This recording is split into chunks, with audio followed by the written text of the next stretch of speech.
বিএনপির মহাসচিব মির্জা ফখরুল ইসলাম আলমগীর তার স্ত্রী রাহা তারা বেগমকে নিয়ে একটি আবেগঘন স্ট্যাটাস দিয়েছেন ফেসবুকে। বৃহস্পতিবার বিকেলে নিজের ভেরিফাইড পেজে এই স্ট্যাটাসটি পোস্ট করেন তিনি। বর্তমানে স্ত্রীসহ সিঙ্গাপুরে অবস্থান করছেন মির্জা ফখরুল, যেখানে তারা দুজনেই স্বাস্থ্য পরীক্ষার জন্য গেছেন। স্ট্যাটাসে ফিরে দেখা যায় 2022 সালের ডিসেম্বরের একটি কঠিন সময়। সে সময় তার স্ত্রীর একটি গুরুতর রোগ ধরা পড়ে।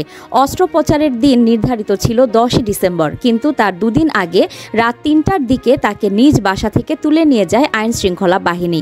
ফেসবুকে তিনি লেখেন, 2022 সালের ডিসেম্বর মাসে যখন আমার স্ত্রীর অসুখ ধরা পড়ে, তখন আমার পৃথিবীটা এক মুহূর্তে থেমে গিয়েছিল।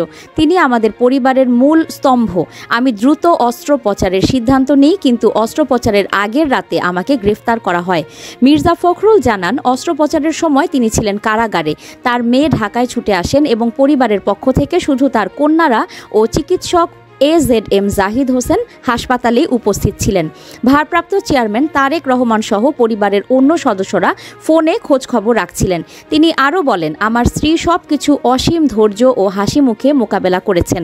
শুধু চিকিৎসার জটিল ধাপই নয়, বিগত প্রায় 50 বছর ধরে আমাদের পারিবারিক নানা চ্যালেঞ্জেও তিনি ছিলেন অবিচল।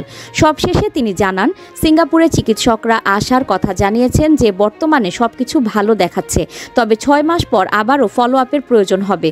সবাইকে দোয়া ও শুভকামনার জন্য কৃতজ্ঞতাও জানান তিনি।